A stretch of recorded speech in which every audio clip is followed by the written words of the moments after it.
Ladies and gentlemen, welcome to tonight's main event, the Eating Leather Podcast, sanctioned by the Sports Narrative Network. Let's meet the combatants. In this corner, weighing in at a svelte 300 pounds, Brian, the paper champ, Henning. And in this corner, weighing in at 195 pounds, your host and cruiserweight champion of the world, Dynamite, Darren Boy.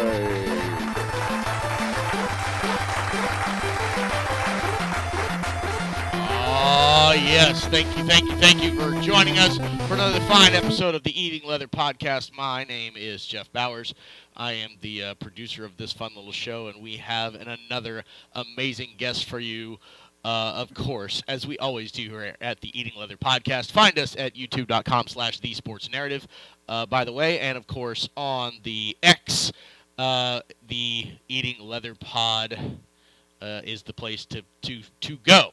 So, without further ado, we are honored to be joined by our next guest. Hailing from the pride of Belfast, Northern Ireland, he was an Olympic medalist, the WBC bantamweight champion with a record of 27 wins, 18 by knockout. He is an author. He is a trainer. He is a promoter of both boxing and the MMA and with UFC. And he was once described by the great Larry Merchant.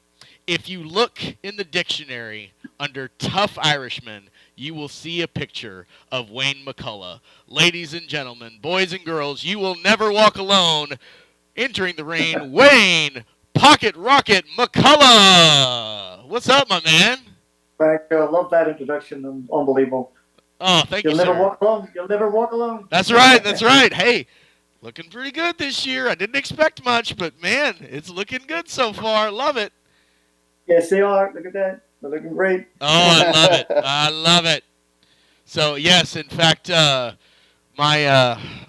soon as I can convince my lovely bride to make a trip to Anfield, we will be doing that in very short order. So, but you know, we're not here to talk soccer. We're here to talk some boxing, and that, of course, I will give to the other co-host of this show, my good friend Darren Boyd. Darren, take it away. Well, I'm still depressed over my Dolphins loss last night, but it wasn't as bad as what the Cowboys suffered today. But, we got a great guest, so I will not be depressed anymore. Wayne, thanks for joining us so much. We can't thank you enough. I know you're training Jamal, one of the greatest guys we've ever interviewed. What's it like training with him? It's so easy. He's the first fighter I've trained with that he did what he was told, more or less. Wow. You know, the first day I was there, he said, how many steps do you want me to do? How many push-ups? I said, do this. And every day he did it, did his road work, did his bag work, did the mitt work, rounds his farm. It was a great training camp, 8 weeks of training camp, and it just flew past. Then he got a win in the first round, which was great. Yeah, that's great. He didn't even break a sweat in that last fight. He didn't. He fought a guy who was 13 or 14 now, a kid who was trying to get to the next level. Yep. And they really thought they were going to win because they told me afterwards they thought they were going to stop Jamal. And Jamal was ready for it. He was ready. He did all the preparation for sparring partners, for sharpness, for strength, and for defense as well.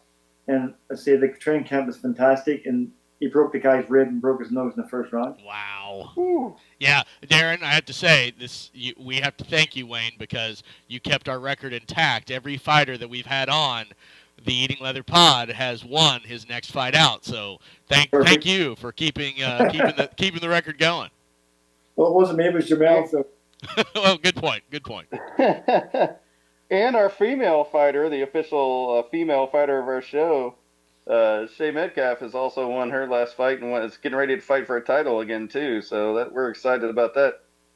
That's perfect. So, Wayne, how did you transition from being a top-notch world champion to training? What do you look for when you see a fighter and like, okay, this is a guy I really want to put my heart and soul into?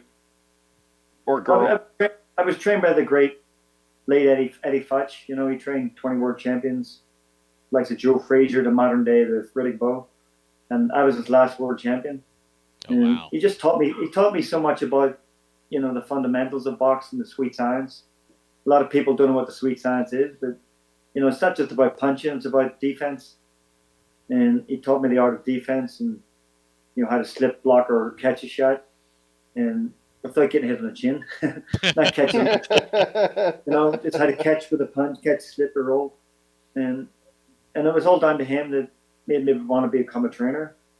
And actually, my first fighter I trained with, I told Jamel that he was also a super featherweight 130 pounder, a guy called Alex Arthur in 2006. Mm-hmm. And he went on to become WBO super featherweight champion. So oh, wow. Trainer champs. Started well for me. Yeah. Started well for me. That's right. And then back full circle with another 130 pounder. And Jamel, who's former world champion, who I believe will be a world champion again. Oh, yes. Yeah, for sure. For sure. I think he's driven and obviously, as you say, with the training that you've brought to him. What do you think, obviously the game has probably changed a little bit. I mean, the fundamentals are all still the same, but it feels like the game has changed a little bit from the time that when you were fighting to where we are today. What do you think is the biggest change in new boxers, or just kind of how it's all, been a little different since then? Well, there's still some good trainers out there, but very, very few. Mm. All the old school guys, Eddie Fudge, of course, Angelo Dundee, Emmanuel Stewart, the list goes on. There's more that are gone. And Sure. unless the fighters that they train become trainers to pass on their method dies away. Yeah. And with me, there's Eddie Fudge with me. There's Montel Griffin, who was a world champion. Mike McCallum, 3-time world champion.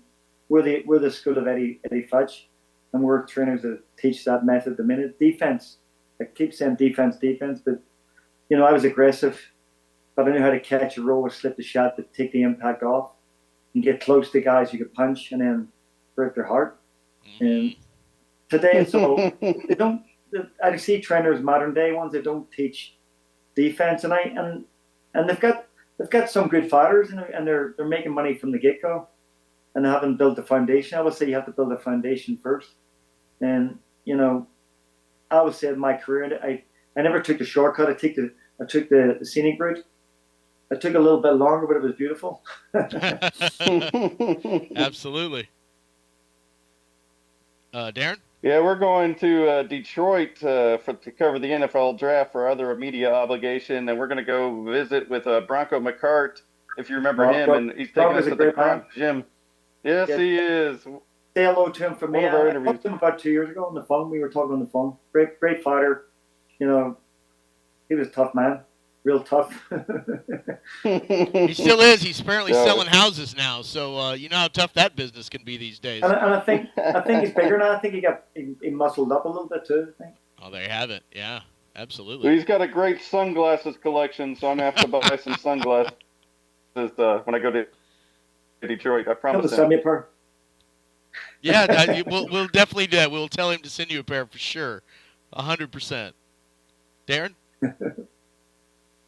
Well, if any young kids come into the gym these days for you, and we'll get to your career here in just a second. What do you see in a kid that has a drive and determination that you're like, okay, this is a kid that I want to work with, and I'm 50, so I can call everybody kids, so it's okay. What you said, the drive, if they have that drive and the appetite to put in the hard work, success takes a lot of hard work, a lot of hours every day, a lot of weeks, years.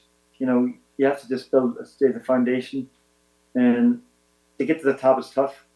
There's very few fighters make it. There's very few fighters make it to a world championship belt level. People get to a certain level and they don't get any further. Yep. And a lot of sacrifices, a lot of when I was a kid, sacrificing going to bed early, getting up in the morning, going running, staying out of trouble. Boxing kept me out of trouble. Yeah, there you go.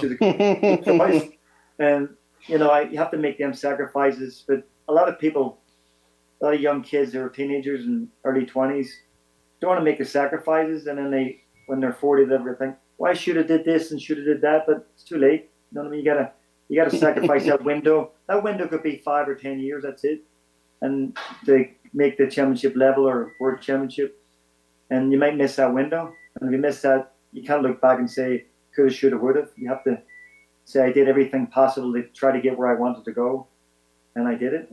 Yeah, and we've seen. Yeah, one of our. Oh, go ahead, Jeff. I'm sorry. I was just going to say we've seen that obviously with a guy like Jamel, who's a little bit longer in the tooth than some of these younger kids, and we've seen it with these older fighters, but. We've also, one of the other great things, we've become really good friends with Raul Marquez and Gio, his son. We're watching to come up through the ranks, and one of the things that we've talked with him about is, you start off with the, you're learning the basics, you're getting through rounds, you're learning how to kind of take things into the deeper end. And then there comes that point where you got to have that flair. You got to have that gimmick. You got to have that something that gets you noticed, that gets you to the next level.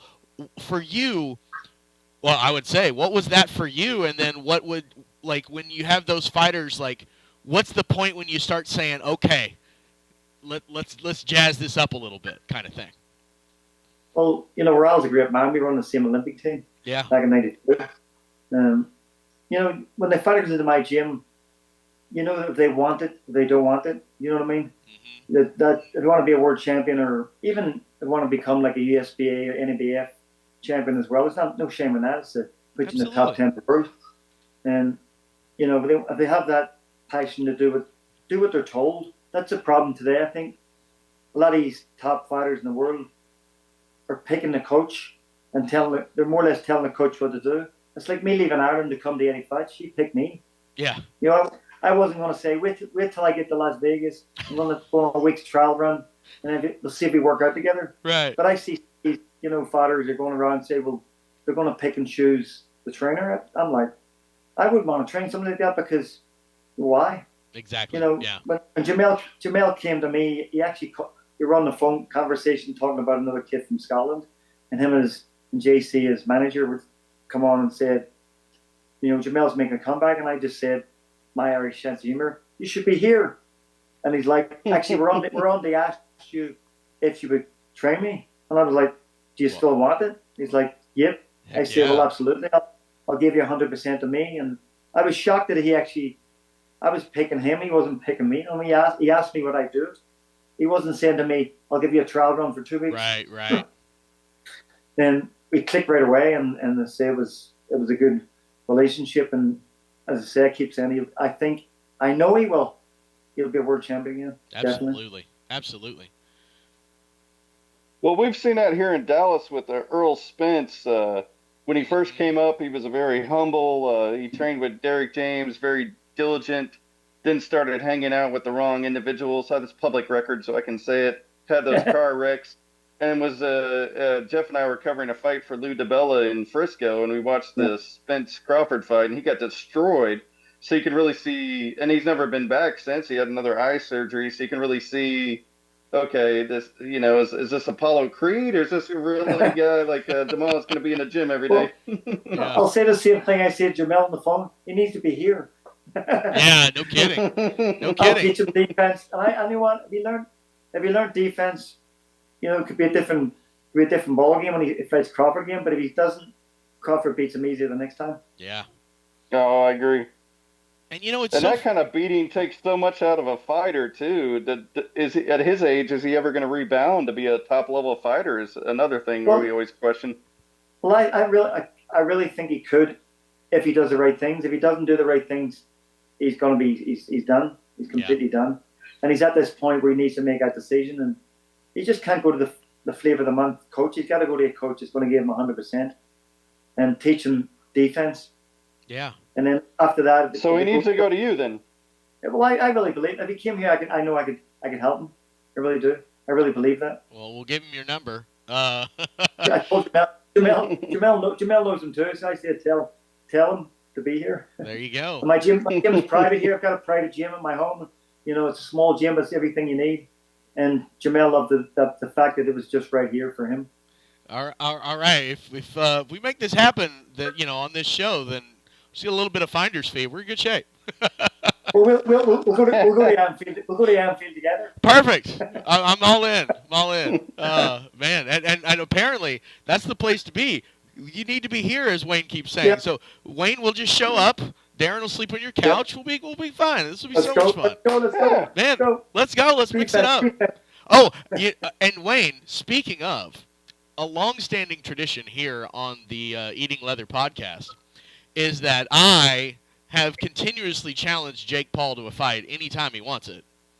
I'd probably have to drop, I think I got to drop about 10 pounds to get in his weight class. You're my guy. You're my guy, man. I'll fight him too. No Oh, let's go! I'm half a side. Yes. No, I met him in the gym a couple of years ago, and I thought it was his brother Logan. So I said, I seen your fight in California, and he said to me, "Oh, that's my brother. It was my brother." Right. I was like, "Oh, sorry." But he's another guy who needs to learn how to fight a little bit better. Yep. When Yeah, I analyze him, a double jab and right it's like hand Floyd straight getting- down the pipe takes him out. Yes, that's like Floyd getting in with his brother Logan. He get in there. Floyd's my size more or less, Right. and he played with him and had no problems. You know what I mean? So, Jake Paul is doing boxing, and I take my hat off to that. But he does, if he wants to fight somebody real, really a real fighter, Yes. he could fight somebody in the top 100 who's a 10-0 record or something like that. Do that.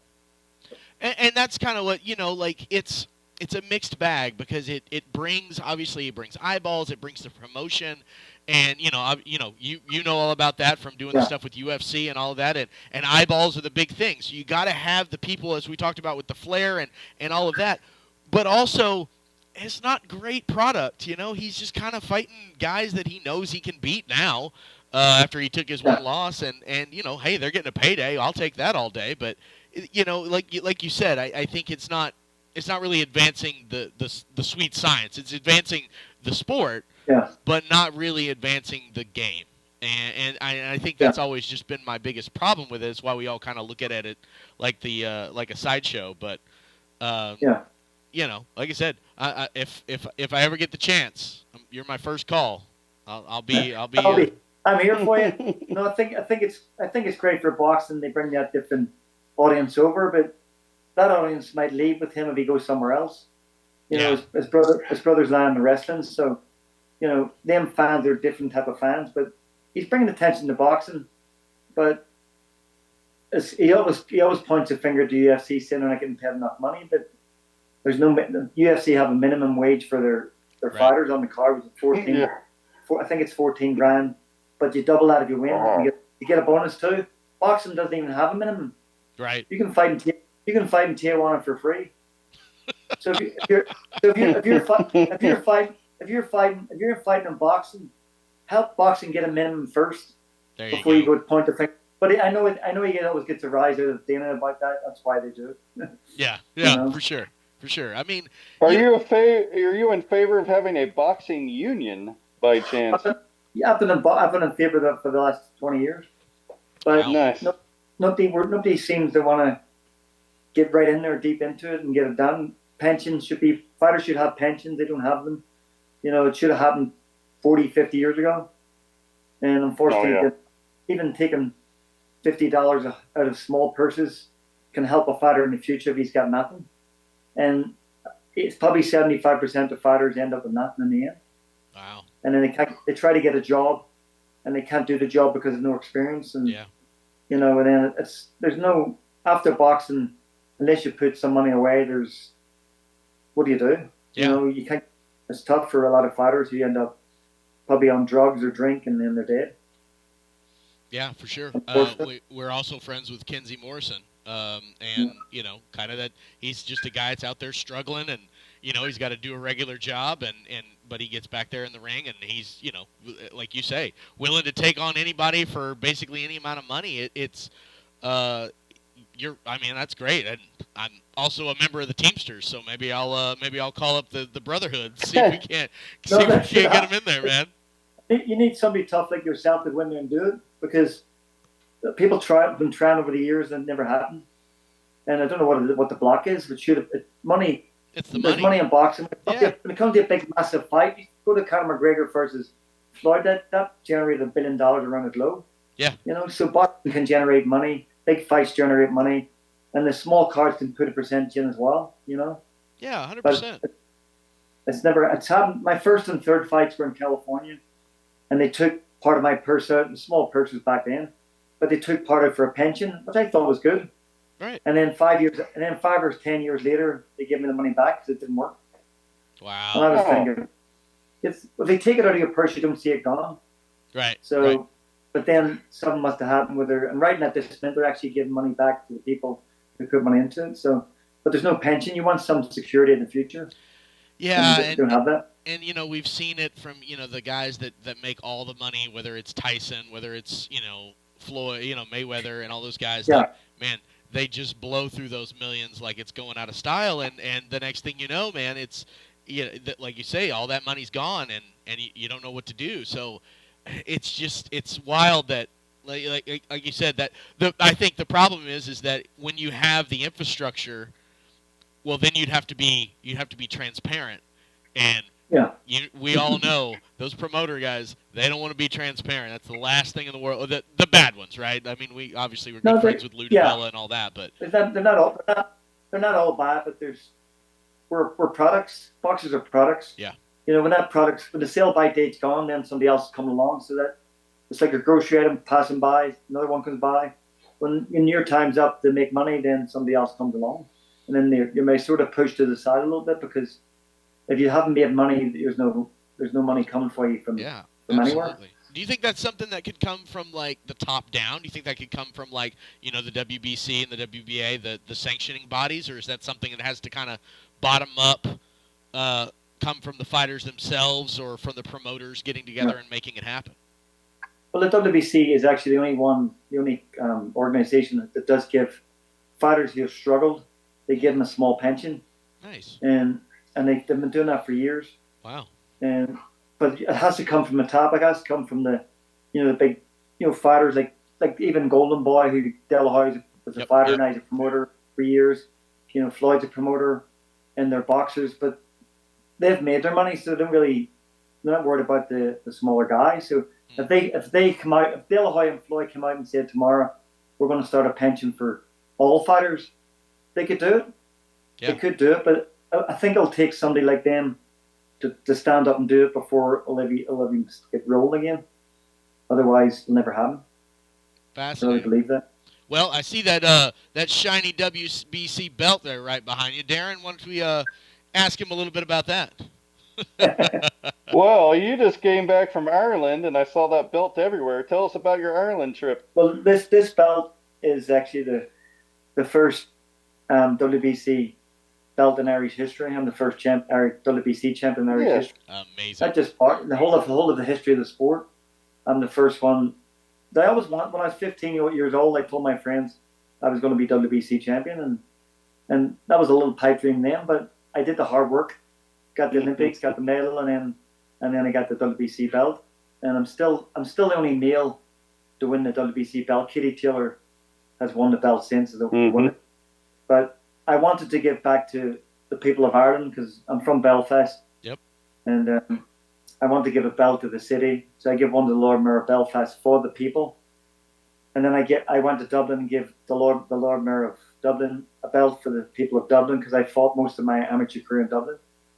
That's where the national championships are held. Yep. And I also give one to my amateur gym that I spent 14 years in as well. No, that's amazing. So there's more WBC belts over there than there ever was. That is awesome. That is awesome, man. And that's the thing about it's, when you make it, when you achieve that level, that give back, being able to give back to, as you are with the sport now and training, giving back to where you came from and all of that, man. It's so important, as you say, for growing the sport and making all of those, all those old lessons passed down through. That's so good. Darren, no. Oh, good. No, I've always wanted to do that, because being the WBC's first world champion for Ireland, and I'm an ambassador for the WBC as well. They made me an ambassador in 2005. Nice. Jose Sullivan, he's passed away. Mauricio's took over. And when I said to him about going to Ireland to give a belt to Northern Ireland and to Southern Ireland, he was like, absolutely. So they sent me the belts, and then we brought them over, and we got it done. And the WBC are good at doing that. They give back to the people. That's great. And they'll continue to do that. Love it. Well, we're going to run out of time pretty quick. I didn't get to touch into your career as much as I want to, but you got to tell our younger fan base how you got the nickname of the Pocket Rocket. Absolutely. The nickname, the Pocket Rocket, was when I was on I was in 2 Olympics. I was in the '88 Olympics. I was 17 when I qualified for the Olympics in '88, and I was the youngest member of the team. So I got to go, but there was one of my teammates, Kieran Joyce. Mm-hmm. He was like 23 or 24, and I only weighed 105 pounds soaking wet. I was life fly. I hadn't even fully grown. I was about 5'3" at the time, and he said, "Oh, you could fit in my pocket, and you throw so many punches, you're like a rocket." I'm like, he said, "I'm going to call you the Pocket Rocket." And I'm like, that sounds good. That So does sound good. the Pocket Rocket was launched in 1988. So I've had the name since. So good you legally changed your name to that, right? In Belfast, I changed it to Wayne Pocket Rocket McCullough. Yeah, That is awesome. Marvin Hagler. Remember Marvin Hagler? He was called Marvelous Marvin Hagler. Yep. And he was the first to be called Marvelous, so he changed his name to Marvelous Marvin Hagler. And I was the first Pocket Rocket, so I thought I'd be the first one to change it legally. there's been, I think there's an Australian fighter woman who's called the Pocket Rocket as well. So there's only one since. It lives I know on. it is over here. I don't say anything. Now, does your poor wife have to also carry that name? Does she have to write that all the way out every time she's writing a check or anything? Cheryl, do you have to wear Pocket Rocket? No, not officially over here. No. Oh, that's good. I guess that's good. Darren? Yeah, there was so many questions that we're going to run out of time. I wanted to ask Just get them all quickly. Yeah, just rapid fire. Let's go. Oh, well, Your trainer's calling on you. Let's go, Darren. All right. I know you mentioned mental health and your wife changed your life. If you want to delve deep into that, I'm a big mental health proponent. So if you got a few seconds. Mental health's a big thing, and I was champion of the world in 1996. Made my second defense of my belt, and I was going through. I was being screwed over a little bit by my promoter, who screwed me out of $1 million, by the way. Oh, wow. What's $1 million among friends? He was a multi-millionaire, too. Oh. But, I was going through that motion through my head, and I got to the point where I was thinking about killing myself, and then I got to the point where I was planning it, and then I got to the point where I wasn't scared to do it, which was over months. It wasn't over days, it was over months.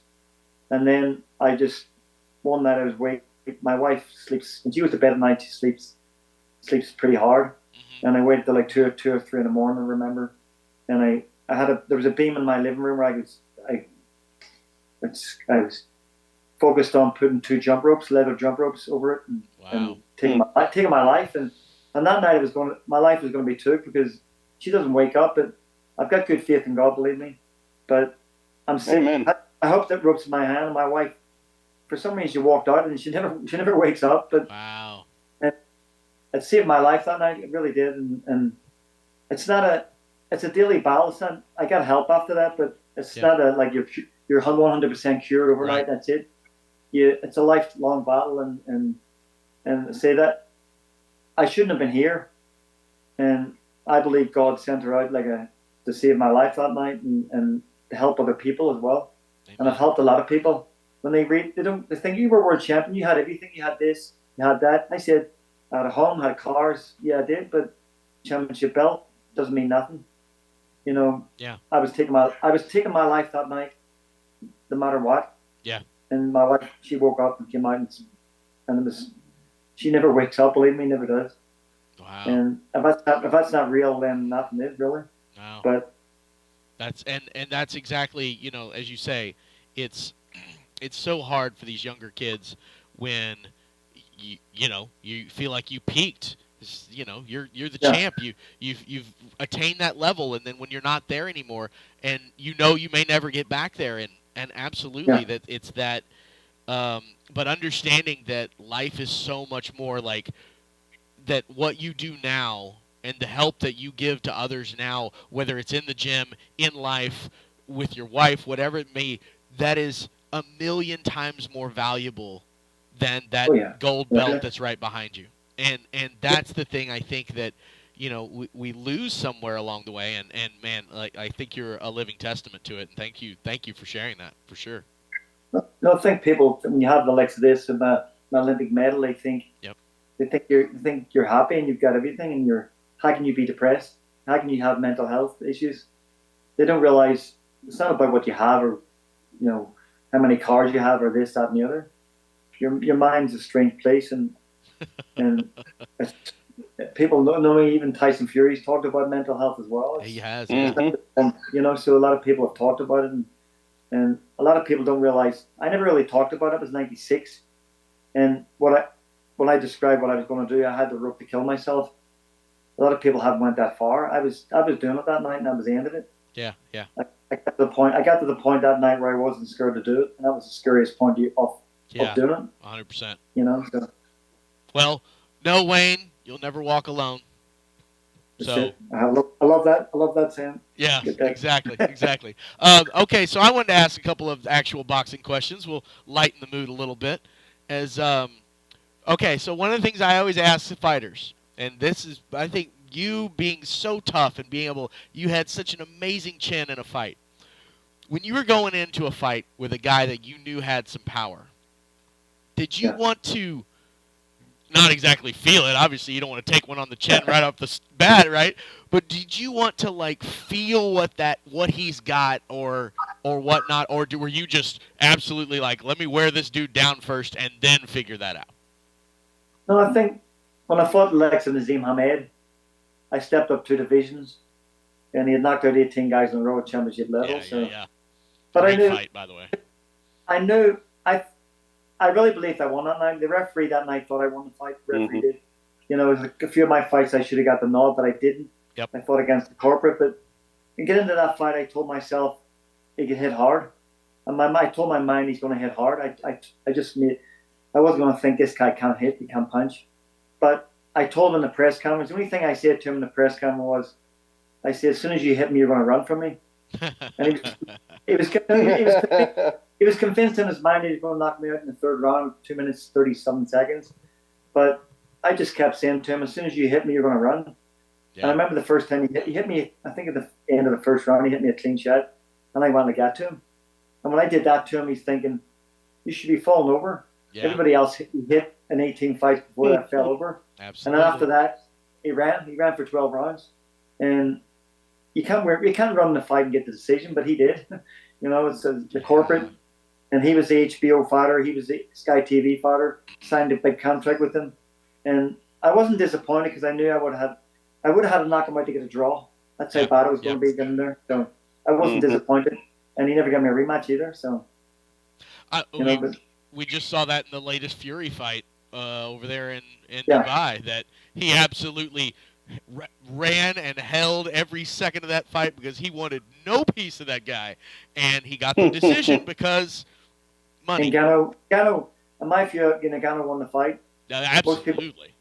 Anybody who watched it have all said the same thing. And Fury, as a professional world champion boxer, he should have walked straight out, gave it to Ngannou, and got him out of there. Yep. But he didn't. Maybe he didn't take it maybe took it lightly. He didn't train hard. But when you're fighting somebody like that, you got to go out there and give it to him. Yeah. Otherwise, the longer he stays in the fight, the more confidence he gets. Yep. And Ngannou got more confidence. He hurts Fury, and he definitely won the fight. Absolutely. There's no question. Oh yeah. If Fury's truthful, he'll say he lost the fight, but he hasn't said that. So no, of course not. Of course not. Well, he's got another fight to promote, so which we got coming up soon. Also, credit to Ngannou for a guy who actually, I think he's one of the really first UFC guys to transfer over to really be successful, and now he's training. He's got his next fight lined up, and like I said, credit to that guy for putting the work in. You're not just walking out there thinking you're a UFC striker and that you can make it happen. He did the work, and I was so impressed with him. Yeah, he had no fear. Yeah. That was number one. He had no fear. He didn't care that Tyson Fury was the heavyweight champion of the world. He walked straight out there and just sort of gave it to him. And if Fury would have stood in front of him and didn't move, it could have been a knockout win. Absolutely. He hurt him in that big shot, and then if Tyson Fury would have stood there, it could have got him out of there. Oh yeah, he held on for the rest of that fight, and like as you said, you shouldn't be able to get a decision except for when the I'll be the corporate. Yeah, exactly. Except for when you're the corporate champ and you've got more money fights coming up. These things happen. Exactly. What do you think of him versus Joshua coming up? I was always a big Joshua fan, but mentally he just doesn't seem to have the killer instinct that I'm looking for. No, Joshua, I keep saying it, lacks defense. He can punch.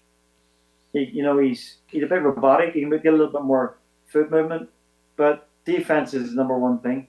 You know, 100%. When he fought Andy Ruiz, that overhand right to the head bone, he should never get hit with that. He get hit with it over and over, and he's not going to learn defense because I think he's the type of guy. I don't know him personally, but I think he went around different trainers picking the trainer. Yep. Where I'm like, as you talked about, I'm not interested because if you want to pick me, it's like after you did a 3-day stint with somebody else and then somebody else and somebody else. So you're just sort of making us do audition for you.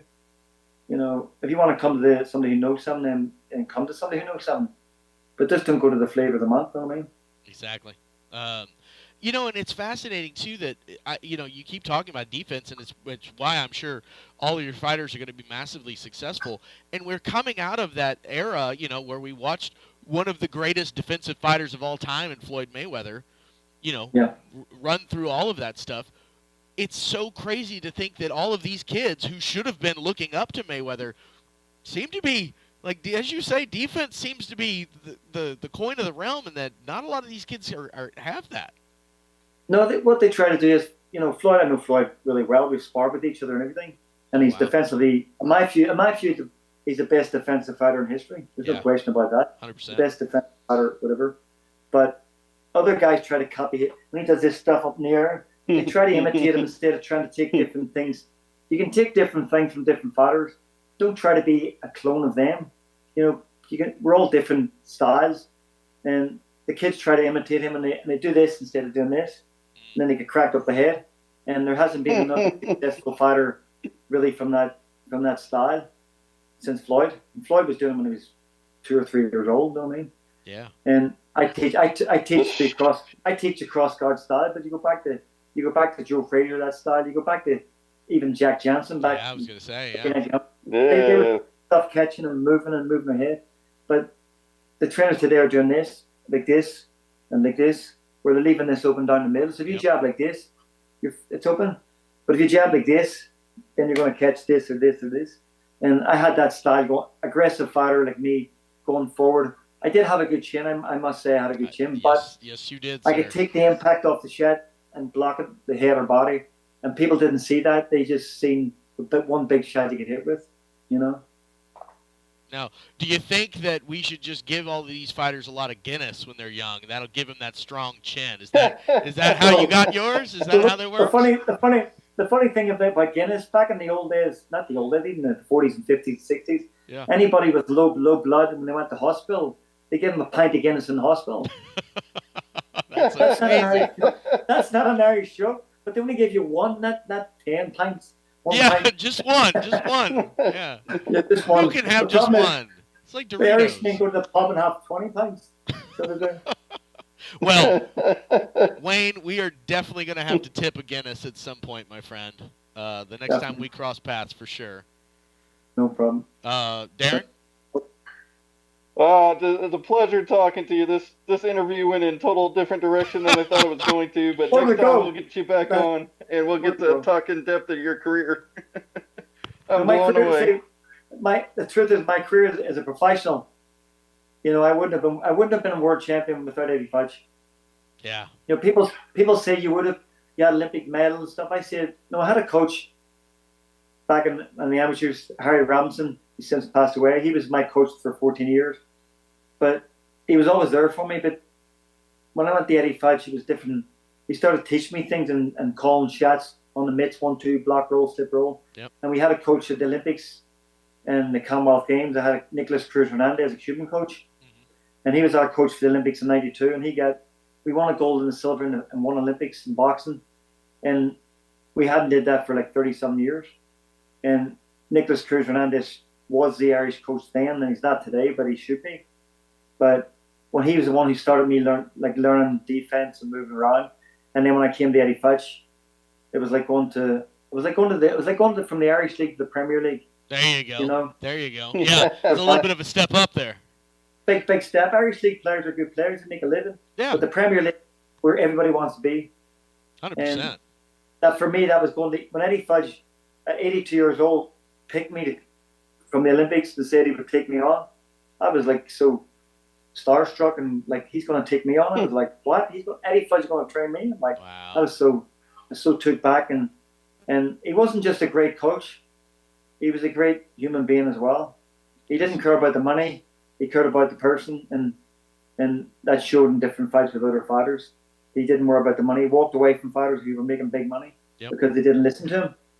And that's where I want to be. If you don't listen to me, then what are you with me for?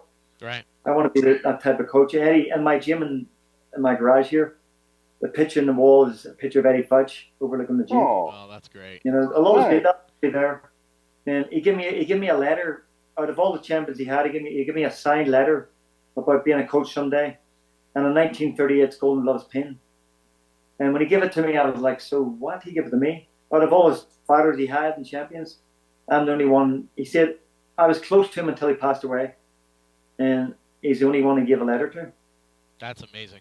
And, you know, I think... I do have to ask one final Yes, question sir. because, as you know, I'm a Dolphins fan, and Jeff, unfortunately, is a Jets fan. And it's come to my understanding that you might be a Patriots fan, and you might have a good story for the audience. I'm not really. I don't think down. Oh, just a little. Look at that. Look at that. Did you see that? Did you see that? No, this. I was a soccer fan, but 1997 I fought in Boston, and for World Championship, and Robert Kraft, Yes. the owner of the Patriots, came to my press conference, and he gave me this hat and this jersey, Oh, that's great. and he did look at that, Look at that. the It's shamrock on it. customized and everything. and he put the shamrock on the front of the well. Look at that. Oh, that's amazing. That is So how- amazing. So how could I not support the Patriots? And I haven't had a great season, but I support them now. The Raiders are here, and my wife's she's Raiders, but I'll support the Raiders when they're not playing the Patriots. You know what I mean? Yeah, absolutely. The home team, I'll support. You got to support your home team. But when Robert Kraft did that, you know, I was took back. And I say last year when the Patriots played the Raiders, I trained a couple of guys here from NBC, and they brought me down to the game, and they got me onto the field. Oh, wow. And Oh, wow. they made me wear a hoodie, a Raiders hoodie, but I didn't know I was going to meet Robert Kraft again. Robert Kraft was on the field. I walk over to him. I said to him, "You probably don't remember me." Right. I fought him both, and he's like, "I do remember you." And I'm like, "I want to have my jersey below, pick it up so he could sign it," but I didn't have it on. But Oh. got to meet him again, and just like Liverpool last year, Bruce Grobbelaar Yes. and Ronnie Whelan, Yep. he's an Irish. They were here in Vegas for a Liverpool function, and they wanted to meet me as well. They wanted to meet me. I was so starstruck. I wanted to meet them. Oh, my gosh. And Yes. I got them to sign Liverpool's the shirt. Both of them signed it, and I also have a signed goalkeeper shirt from Ray Clemens. Remember him? Wow, yes. Wow. But I was a goalkeeper, believe it or not. Really? In elementary school. But I didn't grow tall enough. But I was doing with my hands catching. Yeah. And he wrote on the shirt, "Had you grown a little bit taller, you could have been just like me." There it is. That's amazing. just over here. I have it hanging over here. I mean, you know, I would imagine you'd have a hell of a punch if the ball comes in. I would imagine it would just go flying off. Punch it out. Punch the guy. Punch the ball away. And hey, man, something. it's been a good year. We might, you know, we got to watch for City, but I think we're gonna If we hold keep on. playing, if we keep playing the way we're playing, we're gonna win the league. We have to. Yeah. Well, we got to survive this break, and everybody going No, the away break- with Salah gone. Yeah, it's a big break here too. We're not playing till next week again, which is this week, Yeah. and I haven't played since way last week. But I think they'll do it. City are crawling back, but you know. Like I said, I think they've got enough to hold on. Klopp's been doing great and working magic great. with this thing. So He's a great coach. He's passionate about it. He loves football, and he's passionate about what he does, and he's one of the greatest coaches they've ever had. absolutely, and a passionate German. You don't see that every day, and I love it. He loves it. He Yes. loves it. Yes, I love it. That's awesome. Well, Definitely, Wayne. We're gonna have to tip a Guinness and watch watch some Liverpool for sure for some time. Next time I'm in Vegas. Yeah, the McMullen's Irish pub is where the Liverpool Supporters Club meet, and they do like the early matches, and they have the Irish breakfast as well, sausage, bacon, eggs, and stuff. I was gonna say, that's real early for you, bud. There's a big following of Liverpool supporters here. There really is. Oh, that's amazing. Well, that's what, for like 4 a.m. for the early games for you? Yeah, it's 4:30 for the early mornings. 4:30, 7:30, and 10:30 or something else. But it's worth it. But no, I mean. It absolutely is worth it. And Wayne, you have been worth it as well. Thank you so much for joining us. Thanks for having me on. And thanks, Wayne. We will definitely have you back sometime very soon. So get me and Jim Mellon together. Be good. Absolutely. Yeah. Let's get Raul on with you too. Let's go. And Bronco. We'll do a forward. I would say to Jamel, and Ireland, when you're having fun, you say, well, the crack's good. I know what it means over here, but we always say the crack's good. That's not the type of crack you mean. Irish crack's a little bit for here. Not the Hunter Biden crack, just the regular. No, not the Irish crack. It's good. The Irish crack is mean you're having fun. Oh, well, we are having fun, man. Thank you so much, Wayne Pocket Rocket McCullough, and thank you for joining us here on the Eating Leather podcast. You can, of course, find us youtube.com/thesportsnarrative, and now our new venture, The 24 Media. We will have this posted up here very soon for the long weekend. So, for the great Wayne Pocket Rocket and for Darren Boyd, I'm Jeff Bauer saying be safe, be well, and have a great week.